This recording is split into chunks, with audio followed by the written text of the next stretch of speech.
3 months after the Battle of Kepler Nexus, the galaxy looked completely different. Where once there had been 47 separate alien empires constantly fighting each other, now there was a growing alliance of species working together for survival. The void spawn had retreated to the dark spaces between galaxies, but everyone knew they might return. The new Galactic Council met in a space station called Unity Station, built using technology from a dozen different species. The station floated in neutral space, far from any single world, where representatives from every surviving civilization could meet as equals.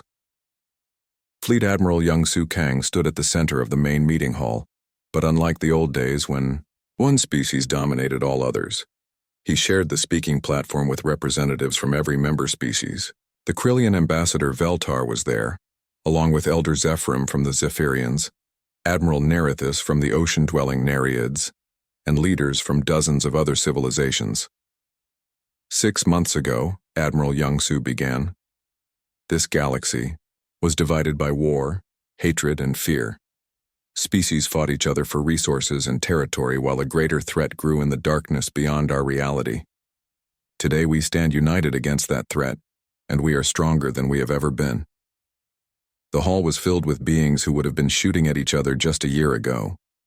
Krillian insect warriors sat next to Zephyrian crystal singers. Vulcan pack hunters shared research data with Nereids water dancers. The change was so dramatic that it seemed almost impossible, but the change was real, and it had been earned through months of hard work and sacrifice. Dr. Haiwan Lee, now serving as the Coalition's chief science advisor, had been working with research teams from every species to understand the void spawn better. Her laboratory on Unity Station was filled with the strangest collection of scientists the galaxy had ever seen.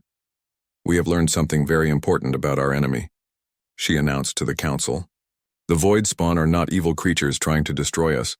They are more like cosmic immune cells. They exist to keep reality from becoming too complex or too organized. She activated a holographic display that showed the galaxy as it had been before the crisis, a chaotic mess of warring civilizations constantly fighting and destroying each other. When civilizations become too violent, too destructive, they create instabilities in spacetime. The void spawn are attracted to these instabilities. They come to simplify reality by removing the sources of chaos.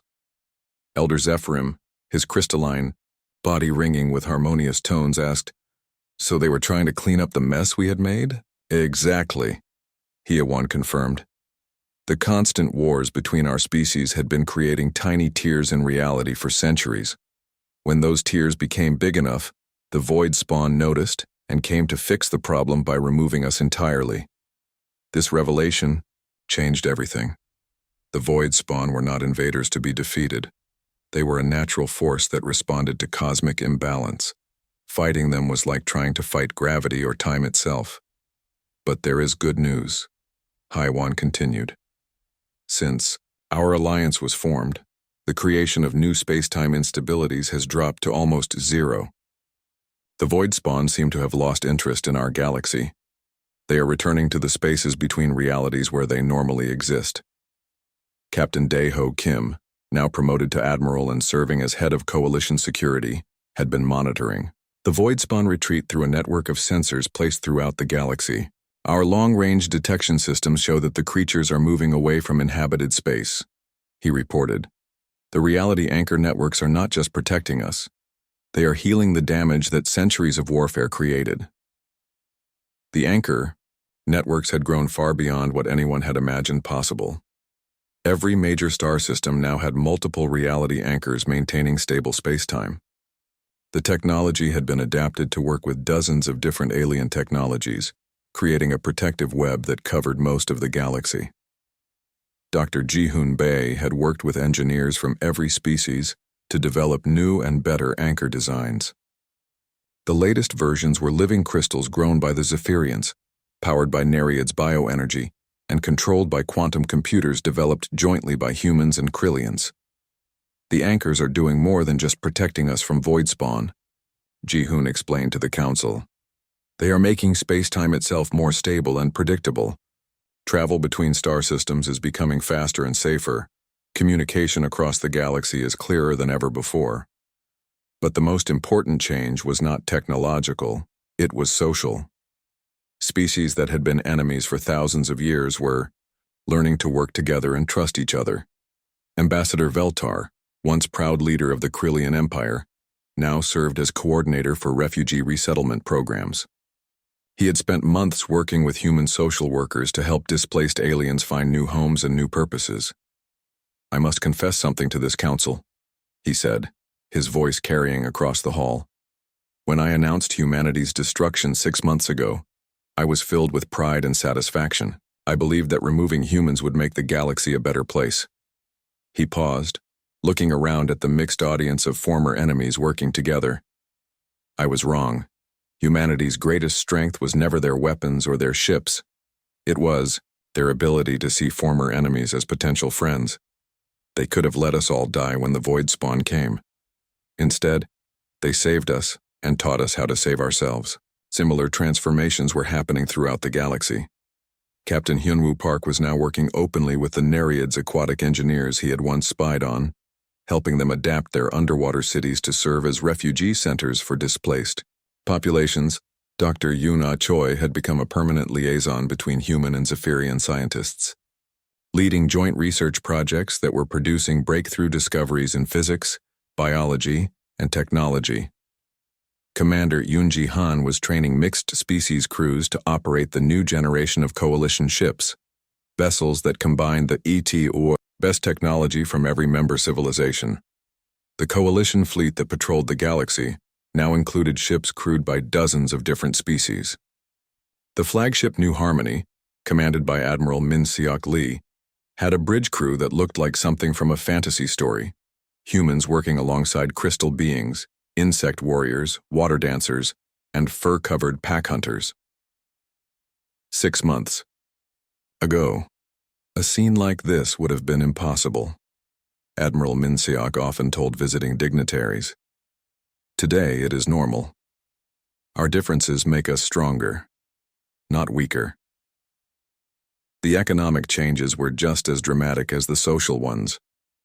Instead of fighting over resources, the coalition species were sharing them. Krillian mining expertise was helping Nereids extract minerals from ocean worlds. Zephyrian crystal technology was being used to improve Vulcan manufacturing. Human agricultural techniques were feeding refugee populations across the galaxy. Trade. Routes that had been closed by warfare for centuries were reopened. Scientific knowledge was shared freely between species. Art, music, and literature from dozens of civilizations began to spread throughout coalition space. But perhaps the most important change was in how the galaxy thought about conflict resolution. The old system of settling disputes through warfare had been replaced by the Coalition Council, where representatives from every species worked together to solve problems. When the Arctilian survivors and the Andorian refugees both claimed the same star system, instead of fighting a war over it, they brought their dispute to the council. Human mediators worked with both groups to find a solution that satisfied everyone. The Arctilians got the rocky inner planets they needed for their crystal farms, while the Andorians got the gas giants that were perfect for their floating cities. General Tae-young Cho, now serving as the coalition's supreme military commander, oversaw the transformation of the galaxy's military forces. Instead of dozens of separate armies preparing to fight each other, there was now a unified defense force dedicated to protecting all member species. The greatest irony, General Cho told his staff during a planning meeting, is that we are stronger now than we ever were when we were fighting each other. Unity has given us capabilities that no single species could achieve alone. The new coalition ships were marvels of cooperative engineering. They used Krillian armor, Zephyrian energy systems, Nereid's life support, Vulcan weapons, and human reality anchors. Each ship was more powerful than the greatest battleships of the old empires. But these ships were not built for conquest. They were built for exploration and defense. Coalition fleets were pushing the boundaries of known space, establishing contact with civilizations that had been cut off by the void spawn crisis. Lieutenant So-young Kim, now promoted to captain and commanding her own exploration vessel, led a mission that made contact with the Spiral Arm Confederation, a group of species that had been isolated for decades. Instead of conquest or exploitation, The coalition offered aid, technology, and membership in their growing alliance. "We come not as conquerors, but as friends," Captain So Young broadcast to the suspicious alien fleet. "We offer knowledge, protection, and partnership to any species that shares our commitment to peace and cooperation." The galaxy continued to grow and change. New species joined the coalition every month. The Battle of Kepler Nexus would be remembered as the moment when the galaxy truly understood what humanity was capable of. The Krillian survivors had been trapped there for 3 days, their last major fleet running out of fuel and supplies, while void spawn circled them like predators. Ambassador Veltar stood on the bridge of the refugee ship Last Hope, watching the dark creatures moving through space around them. He had been so proud just months ago when he announced humanity's extinction to the Galactic Council. Now he was watching his own species face the same fate. "Sir," his aide whispered, "the void spawn are moving closer. They seem to be preparing for a final attack." Veltar nodded grimly. His people had fought bravely against these creatures, but their weapons were useless. Every ship that fired at the void spawn simply helped the creatures locate them more easily. The smart thing to do was stay quiet and hope the creatures would ignore them. But the void spawn were not ignoring them. The dark entities were slowly closing in, and Veltar knew that soon his entire fleet would be erased from existence, just like so many other worlds and ships before them. "All ships," he broadcast to the refugee fleet, "prepare for our final battle. We may not be able to hurt these creatures, but we will not die quietly." The Krillian ships powered up their weapons and prepared to make a desperate last stand. Veltar closed his eyes and thought about his home world. Now nothing but scattered atoms drifting in space. That was when space itself began to shimmer. The first human ship to appear was the Busan, a heavy cruiser commanded by Captain Min Seok Lee.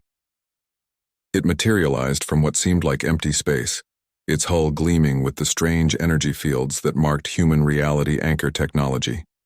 Then more ships appeared, the destroyer Gwangju under Captain Soo-Jin Park, the battleship Daejeon commanded by Captain Jae-won Kim. One by one, human vessels emerged from hiding until 30 ships hung in space around the trapped Krillian fleet. At the center of the human formation was the flagship Incheon, a massive dreadnought that dwarfed every other ship in the system. On its bridge, Admiral Young-Soo Kang studied the tactical situation with calm, experienced eyes.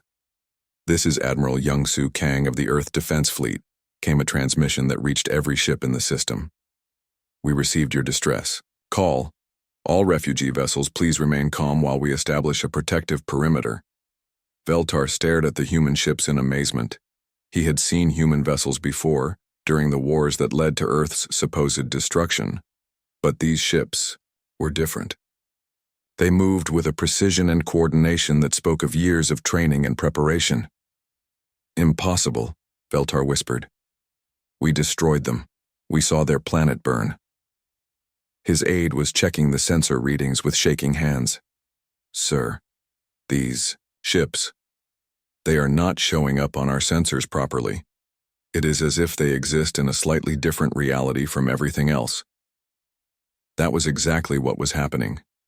Each human ship was surrounded by multiple reality anchors that created a bubble of locked spacetime.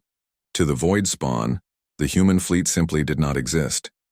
The creatures could not detect them, could not attack them, and most importantly, could not erase them from existence. Captain Sora Kim coordinated the deployment of portable reality anchors from her ship, the New Soul. Her crew worked with mechanical precision, launching the anchor devices to create a protective grid around the Krillian fleet. "Anchor Grid 7 operational," she reported to Admiral Young-Soo. "Spacetime stability at 98.7% and holding." The effect was immediate and dramatic. The void spawn that had been closing in on the refugee fleet suddenly stopped moving toward them. The dark creatures floated in space, turning this way and that as if confused. To them, the Krillian ships had simply vanished, but the humans were not done. Admiral Young-Soo activated a secondary function of the anchor grid, and the space around the void spawn began to change. Reality became more solid, more fixed.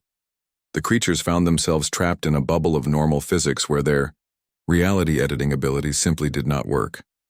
All ships, Admiral Young-Soo broadcast, begin evacuation procedures. We have approximately 6 hours before the anchor grid needs recharging.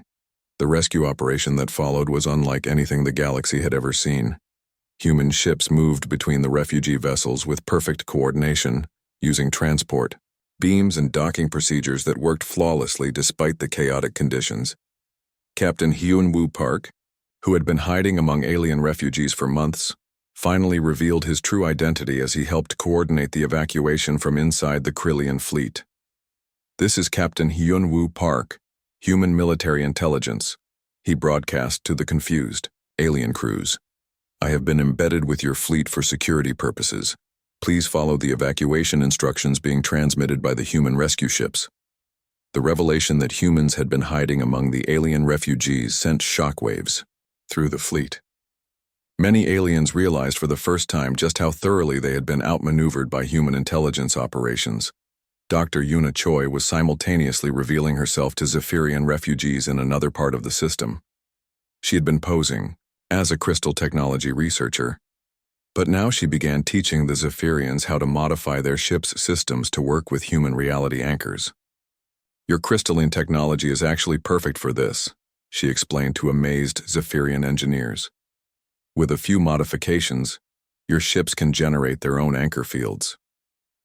As the evacuation continued, more human ships arrived in the system. Each new arrival brought additional rescue capacity and more advanced technology. The aliens began to understand that this was not a desperate rescue mission thrown together at the last minute. This was a carefully planned operation that had been prepared for months or even years. Commander Eun Ji-han arrived aboard the support ship Ulsan, which was equipped with mobile factories that could produce reality anchors in space. Her ship began manufacturing anchor devices specifically designed for alien technologies, allowing the refugees to protect themselves even after the human fleet departed. "We are not just rescuing you," she explained to a group of alien captains. "We are giving you the tools to defend yourselves and your people." The void spawn, trapped in their bubble of fixed reality, were becoming agitated. They seemed to sense that something was wrong, but they could not understand what was happening. Their attempts to edit local space-time were simply failing, as if the universe itself was refusing to cooperate with them. Admiral Young-Soo watched the creature's confusion with scientific interest. This was the first time humans had been able to observe void spawn behavior for an extended period, and the data they were collecting would be valuable for future encounters. "Admiral," reported Captain Dae-ho Kim from his ship, the Pohang. "The creatures are beginning to retreat toward the larger tiers in space. It seems they cannot function properly in anchor-stabilized reality." This was an important discovery. The void spawn were not just immune to normal weapons, they actually required unstable reality to operate effectively. By creating bubbles of locked space-time, humans could not only protect themselves but actually drive the creatures away. The evacuation was completed in just under 5 hours. Every survivor from the Krillian fleet had been transferred to human ships or given access to reality anchor technology. Not a single life was lost during the operation. As the human fleet prepared to depart, Admiral Young-Soo broadcast a message to the galaxy on all emergency frequencies. "This is Admiral Young-Soo Kang of the Earth Defense Fleet. To all surviving civilizations, humanity is alive and operational. We possess effective countermeasures against the void spawn threat. Any vessels broadcasting Galactic Emergency Code 7 will be given immediate assistance and safe passage to protected star systems." The message continued. "We are establishing reality-stable zones throughout the galaxy where refugees can gather safely. These zones are open to all sentient species regardless of previous conflicts. Our only requirement is that you agree to work together for mutual survival." The reaction across the galaxy was immediate and overwhelming. Hundreds of distress calls began pouring in from alien survivors who had been hiding in remote star systems or drifting in damaged ships. Many of these calls came from species that had participated in the attacks on human colonies years earlier.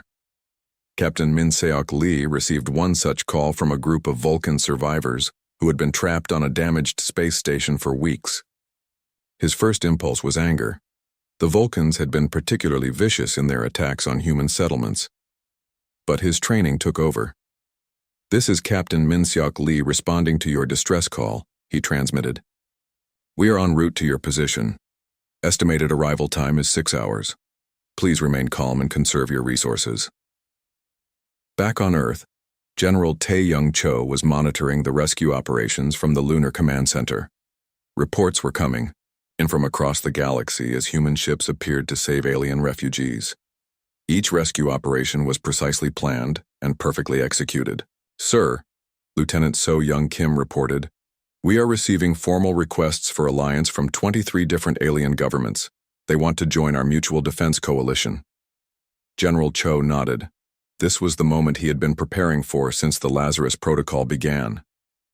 6 months had passed since the aliens celebrated what they thought was humanity's end. The galaxy seemed peaceful. Alien species were busy dividing up the territory that humans had once controlled. Trade routes were reopened. New colonies were being built. Everything appeared normal. Then the first tear in space appeared. It happened near the edge of Arctilian space, far from any major star system. A research ship called the Crystal Song was studying asteroids when their sensors detected something impossible. Space itself was ripping open like torn fabric.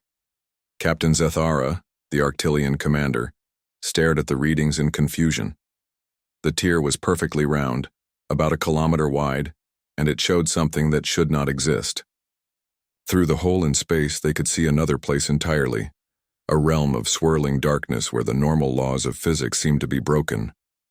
"Send a probe through," Captain Zethara ordered. The Arctilians were a proud species that looked like tall, blue-skinned humanoids. They believed their technology could solve any problem. The probe entered the tear and immediately began sending back data that made no sense. Temperature readings showed impossible numbers. Gravity moved in directions that did not exist. The probe's cameras saw shapes that the ship's computers could not identify or understand. Then something came back through the tear. It was not the probe. The probe was gone, erased as if it had never existed. What came through was something else entirely, a creature made of writhing darkness that seemed to eat light itself. It moved toward the Crystal Song without any visible means of propulsion. "Shields up, weapons ready," Captain Zethara shouted. The ship's powerful energy shields activated, creating a blue glow around the vessel. The Arctilians fired their plasma cannons, sending streams of superheated energy at the dark creature. The weapons hit their target perfectly. Nothing happened. The creature was not damaged or slowed down. The energy beams simply vanished when they touched it, as if they had never been fired. The creature reached the ship and touched the hull with what might have been a tentacle. The Crystal Song ceased to exist. Not destroyed, erased. One moment it was there, the next moment there was only empty space. No debris, no explosion, no trace that a ship had ever been there. The only evidence was the gravity sensors on a nearby asteroid mining station, which detected a sudden change in local spacetime where the ship had been. Back on Earth's hidden moon base, Dr. Hai-Wan Lee was analyzing the scattered reports that human agents had managed to intercept. She sat in her small laboratory, surrounded by computer screens showing alien data feeds. Her face grew pale as she read the information. "This is impossible," she whispered to herself. Then she called for Captain Dae-Ho Kim. When Dae-Ho arrived, Hai-Wan showed him the reports. "Captain, something is attacking the aliens, but it's not like any enemy we've ever seen. These creatures aren't just destroying ships. They're making them disappear completely, as if they were never there in the first place." Dae-Ho studied the data carefully. As a military officer, he had seen many different types of weapons and tactics, but this was something new and terrifying. "How many incidents so far?" he asked. 17. "Confirmed," Hai-Wan replied. "All in different parts of the galaxy. The pattern is always the same. A tear in space appears, something comes through, and anything it touches simply stops existing." More reports came in over the following days.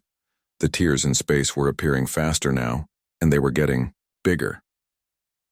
The creatures that came through them, which alien scientists were calling void spawn, seemed to be getting bolder. The Zephyrian crystal cities were the next major target. These beautiful structures existed in space itself, made entirely of living crystal that grew and shaped itself according to the thoughts of its inhabitants. The Zephyrians were proud of their cities, considering them the greatest art in the galaxy. A massive tier opened right next to New Harmony, the largest of the crystal cities. This tier was different from the others. It was huge, almost 10 kilometers. Across and through it came not just one void spawn, but dozens of them. The Zephyrians tried to fight back with their most advanced weapons. They could manipulate matter at the atomic level, turning asteroids into weapons or creating shields from pure energy. Their crystalline technology was so advanced that other alien species considered it almost like magic. It made no difference. The void spawn touched the crystal city, and New Harmony simply vanished. 3 million Zephyrians were gone in an instant, along with thousands of years of art and culture. Where the magnificent city had been, there was now only empty space and the memory of its existence. On a hidden human listening post built inside an old asteroid, communications specialist Min-Ho Young intercepted panicked alien transmissions from across the galaxy. His job was to monitor alien communications and translate their messages for human intelligence. "Captain Daeho," Min-Ho called over the radio. "You need to hear this. The aliens are completely terrified. They're calling these things reality eaters and existence destroyers. Some of their scientists think the creatures are from outside our universe entirely." The aliens were indeed terrified. Species that had been enemies for centuries were suddenly trying to work together against this new threat. The Krillian Empire offered to share their military technology with anyone who would help fight the void spawn. The Nereids opened their underwater cities to refugees from attacked worlds, but nothing worked. Every weapon the aliens tried simply disappeared when it touched the void spawn. Every shield failed. Every defensive strategy fell apart when faced with creatures that could erase anything they touched. Dr. Ji-Hoon Bae, working in his secret laboratory deep under Earth's surface, was studying the reports with great interest. Unlike the alien scientists, he was not completely surprised by what was happening. For years, he had been researching something called dimensional physics, the study of realities beyond normal space-time. "I think I know what these things are," Ji-Hoon told General Tae Young Cho during an emergency meeting. "They're not from our universe. They exist in the spaces between realities. Normally they can't enter our dimension because it's too stable. But something has changed." General Cho, his old face lined with worry, asked, "What could have changed?" Ji-Hoon pulled up complex charts and equations on his computer screen. The massive wars between alien species over the past century, all those weapons firing, all those ships exploding, all that energy being released, it's been making tiny cracks in the fabric of space-time. The cracks have been getting bigger, and now they're big enough for these creatures to come through. The general understood immediately. "So the aliens created this problem themselves by being so violent?" "Exactly," Ji-Hoon nodded. "And their weapons can't hurt these creatures because the void spawn exist partially outside our reality. You can't destroy something with normal physics when that something isn't entirely bound by normal physics." As if to prove his point, more attacks were reported. The Vulcan homeworld was the next to disappear.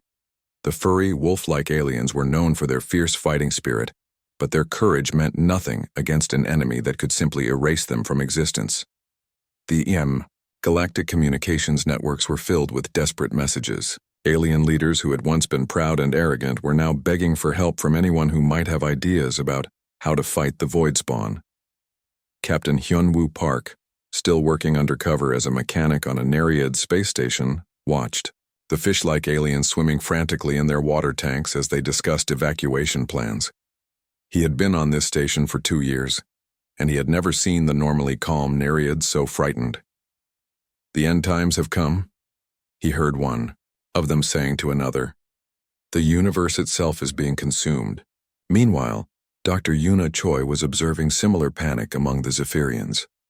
The crystal beings were trying to use their advanced technology to understand the void spawn, but their research kept leading to the same conclusion. These creatures were beyond anything their science could handle. Reports began coming in from human agents across the galaxy. Entire star systems were being evacuated, as the tears in space grew larger and more frequent. The proud alien civilizations that had once ruled the galaxy were reduced to scattered refugee fleets, running from an enemy they could not fight. On Earth, emergency meetings were being held around the clock. Human leaders watched as their former enemies faced extinction from a threat that seemed unstoppable. "Sir," Lieutenant So Young Kim reported to General Cho, "we're receiving broadcast transmissions on all emergency frequencies. The aliens are calling for help from anyone who might be listening. They're using the old galactic distress codes that were established hundreds of years ago." General Cho read the translated messages. For the first time in decades, he saw alien leaders admitting that they had failed. Species that had conquered star systems were now begging for aid from anyone who might hear their calls. One message, in particular, caught his attention. It was from the Emergency Council of the Galactic Federation, broadcast on every communication frequency they could access. To any sentient species receiving this transmission, the galaxy faces extinction from entities that exist outside normal spacetime. Our weapons are useless. Deep beneath Earth's surface, in a laboratory that officially did not exist, Dr. Ji-hoon Bae had not slept in 3 days.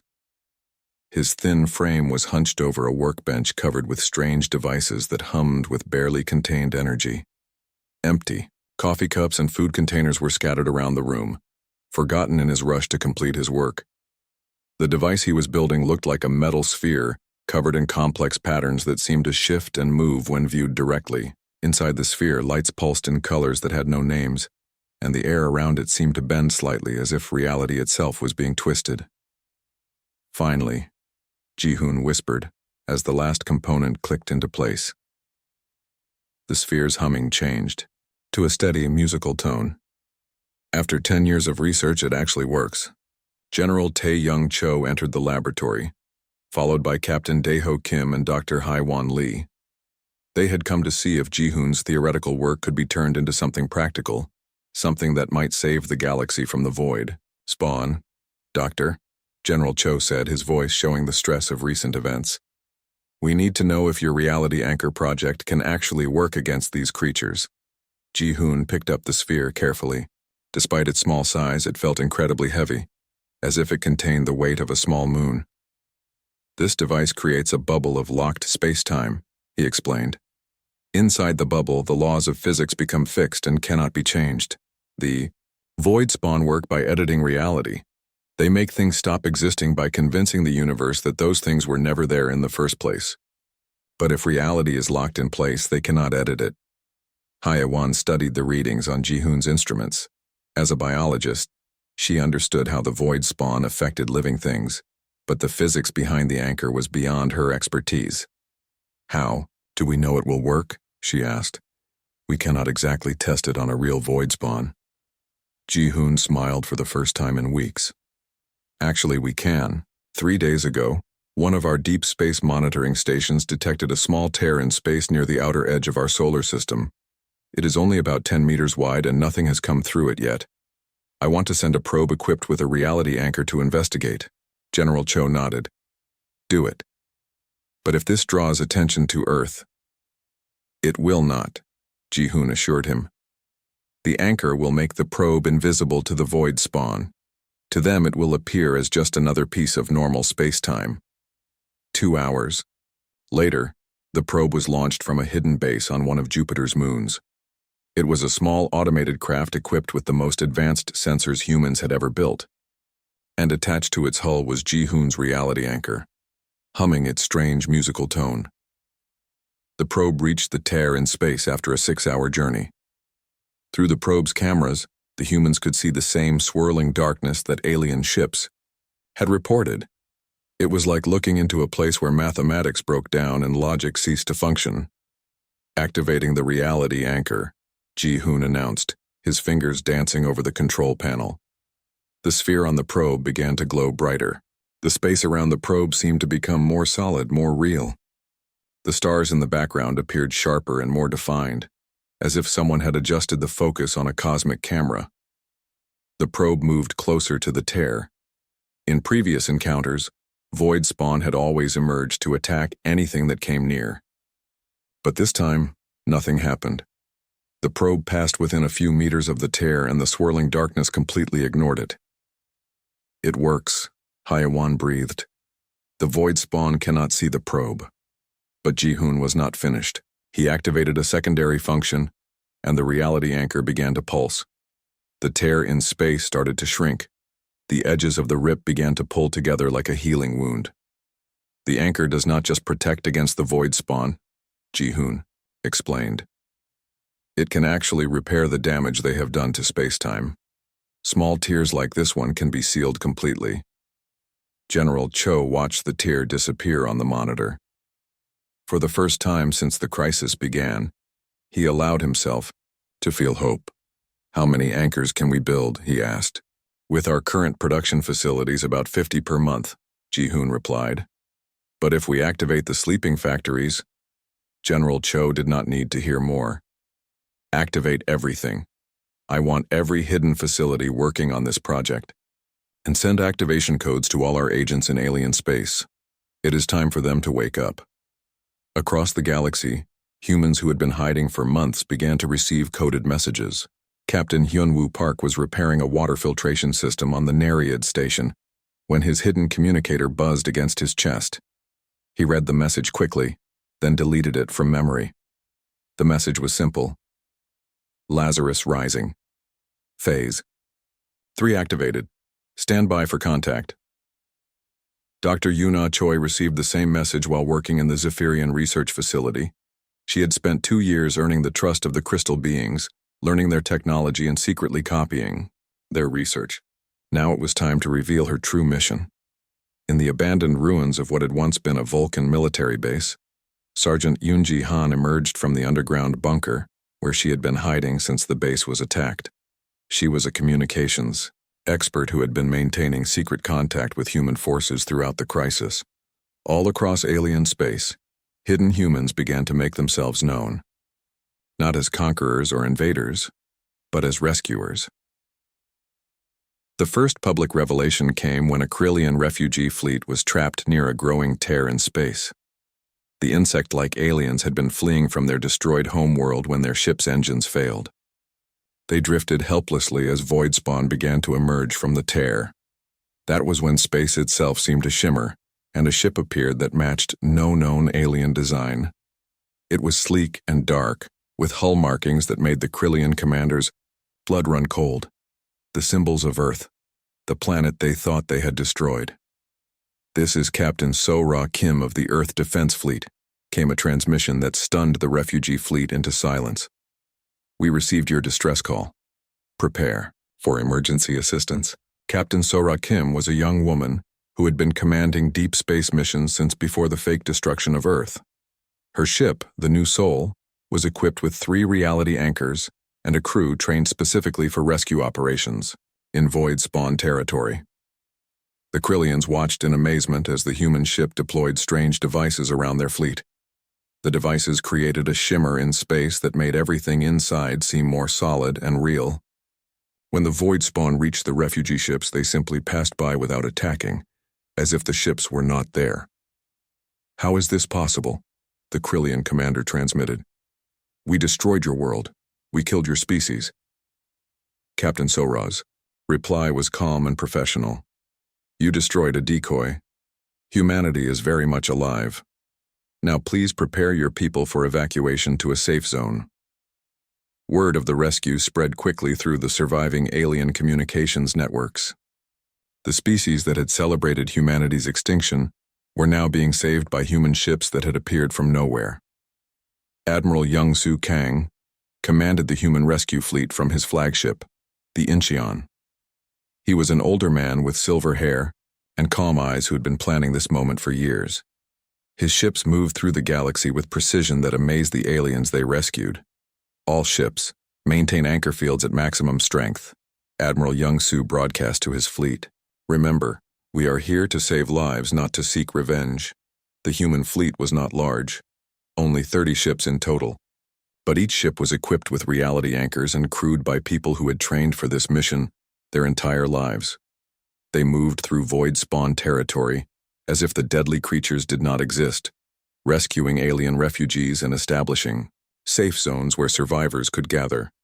Ambassador Veltar, the Krillian who had announced humanity's destruction to the Galactic Council, found himself aboard a human rescue ship.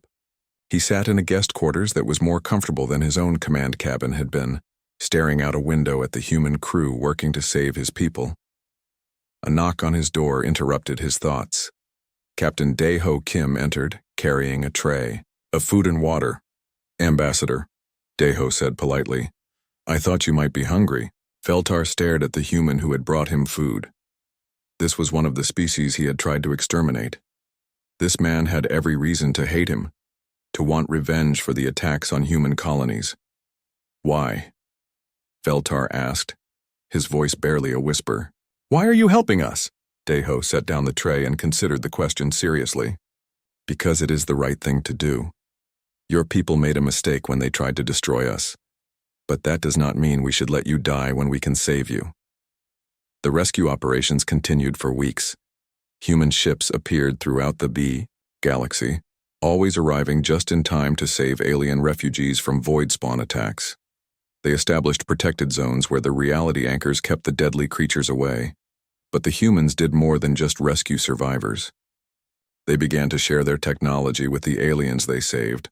Dr. Yuna Choi revealed herself to her Zephyrian colleagues and began teaching them how to build reality anchors using their crystal technology.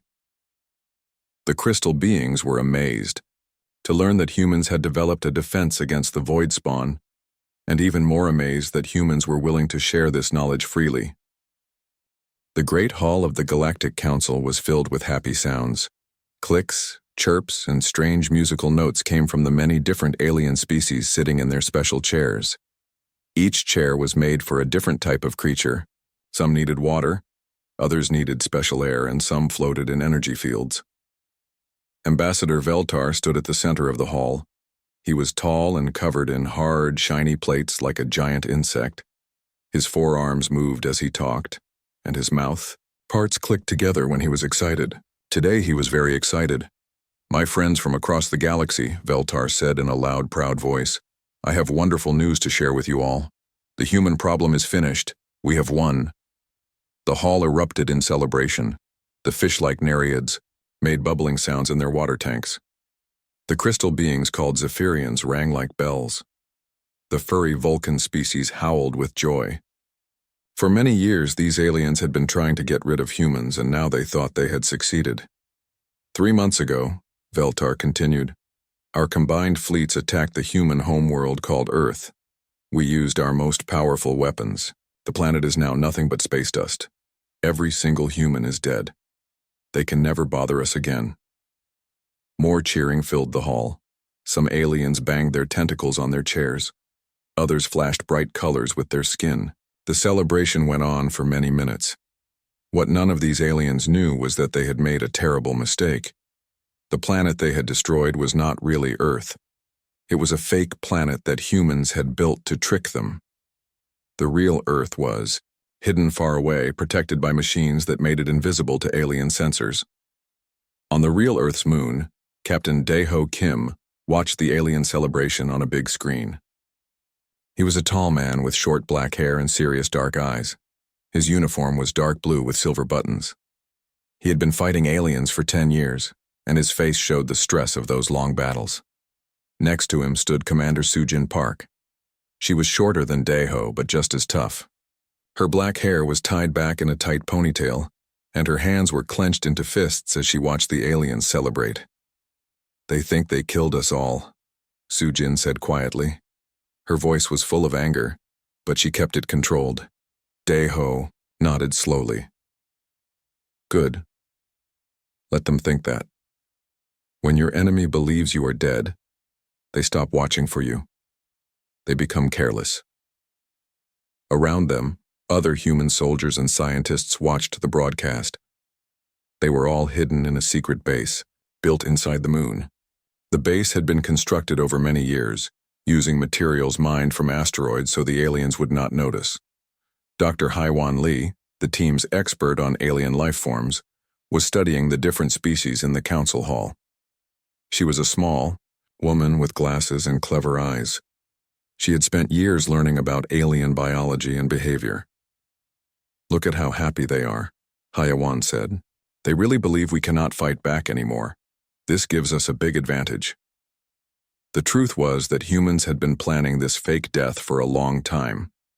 They called it the Lazarus Protocol, named after a man in an old story who came back from the dead.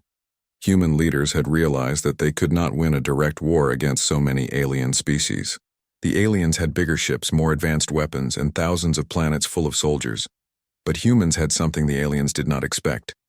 They were very good at hiding and planning.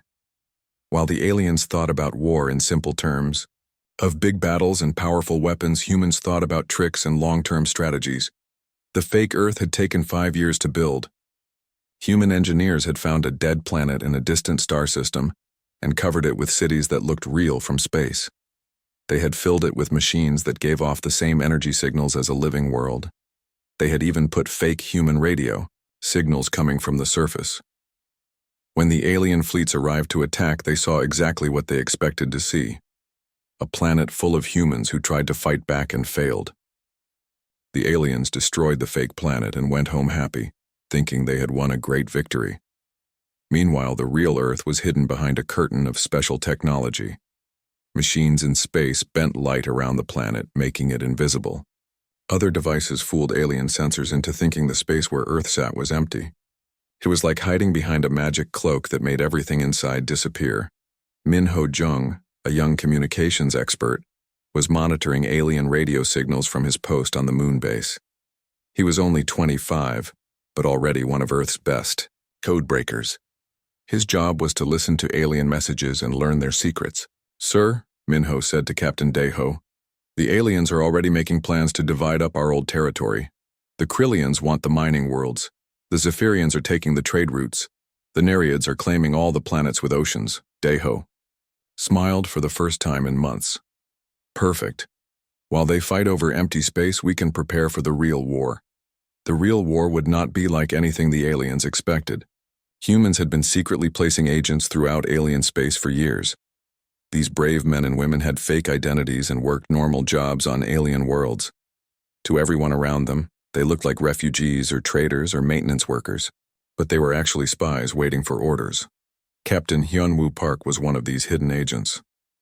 He worked as a mechanic on a Nereid space station, fixing their ships and equipment. The fish-like aliens thought he was just another human refugee who had escaped before Earth's destruction. They did not know he was actually a trained soldier, with secret communication equipment hidden in his toolbox. Dr. Yuna Choi was another hidden agent. She worked in a Zephyrian research laboratory, pretending to be a scientist studying crystal technology. The crystal aliens trusted her because she had spent years earning their respect with her knowledge. They had no idea she was copying their research and sending it back to Earth.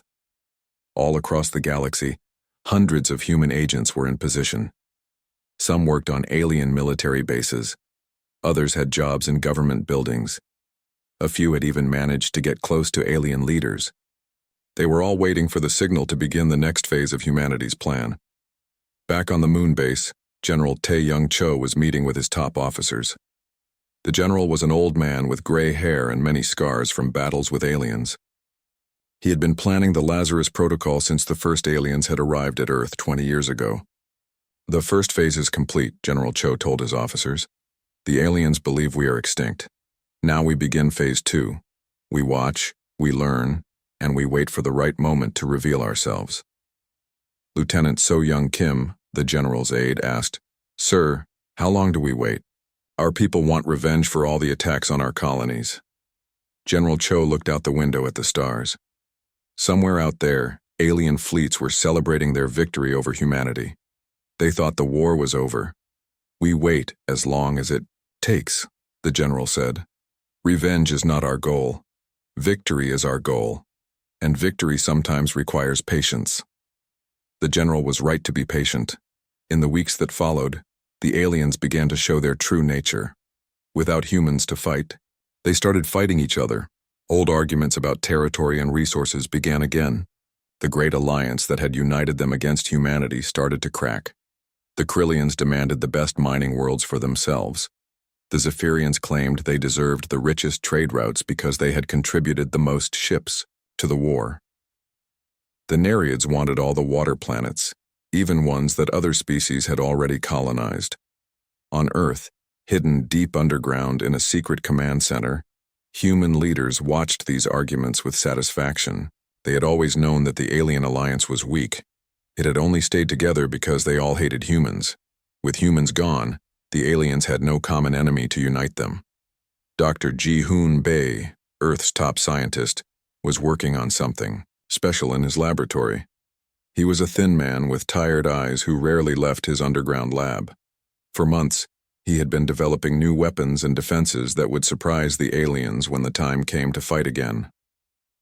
The Quantum Anchor project is almost ready, Dr. Ji-hoon reported to General Cho. When we need it, we will have technology that the aliens cannot understand or copy. As the fake celebration continued in the Galactic Council, and as alien fleets began to spread out across what they thought was empty human space, the real Earth continued its secret preparations. Human factories built new ships in hidden asteroid bases. Human scientists developed weapons that worked in ways aliens had never seen. Human soldiers trained for battles that would decide the fate of the galaxy. The aliens thought they had won the war by destroying humanity, but they had actually made their greatest mistake. They had given humans the perfect chance to prepare for a comeback that would change everything. The galaxy would soon learn that declaring humans extinct and actually making humans extinct were two very different things.